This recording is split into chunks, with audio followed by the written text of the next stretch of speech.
જય સ્વામિનારાયણ બાળકો. આજે આપણે ધોરણ 2 વિષય ગુજરાતી એટલે કે કલ્લોલ એમાં પાઠ 8 સોય સંચોને સાબુ એમાં આજે આપણે એક વાર્તા જોવાના છે.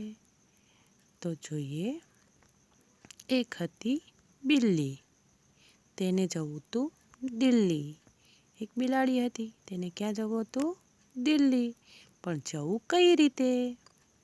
વિચારે છે કેવી રીતે જવું. તેણે બધા પ્રાણીઓને વાત કરી, રસ્તો જોડ્યો. પછી બધા પ્રાણીઓને વાત કરી એટલે એને રસ્તો મળ્યો. બિલ્લી ગઈ ખેડૂત પાસે. ખેડૂતભાઈ, મારે થોડું કામ છે, મને થોડો કપાસ આપો ને. ખેડૂત ખેતી કરે, અનાજ વાવે ને કપાસ પણ વાવે. કપાસ લઈ બિલાડી આગળ ચાલી. એટલે ખેડૂત પાસે જઈને બિલાડી શું કરે છે? શું માંગે છે? કપાસ માંગે છે. શું માંગે છે? કપાસ. કપાસ લઈ પિંજારા પાસે ગઈ. કહ્યું, પિંજારાભાઈ, મારે થોડું કામ છે, મને આ કપાસ પીંજી આપો ને. પિંજારો રૂ પીંજે, ગાદલા તથા રજાઈ બનાવે. એટલે પિંજારાએ કપાસ પીંજી આપ્યો. બિલ્લી આગળ ચાલી વણકર પાસે. અને ક્યાં જાય છે? વણકર પાસે. અને વણકરભાઈ, મારે થોડું કામ છે, મને આ રોપમાંથી કાપડ વણી આપો ને. તો શું કરે છે? વણકરભાઈ આ બિલાડીને કાપડ વણી આપે છે.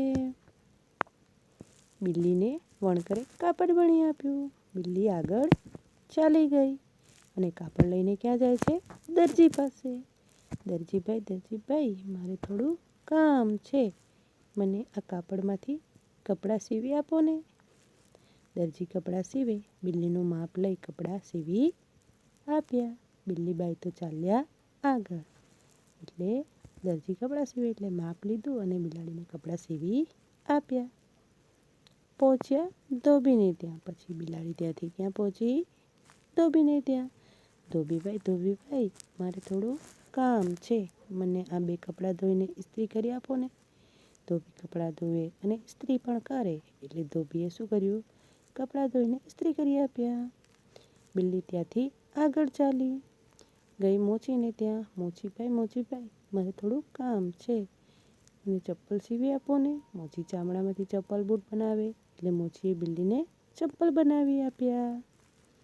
મોચી બનાવે ને બૂટ ચંપલ, એટલે સીવી આપ્યા.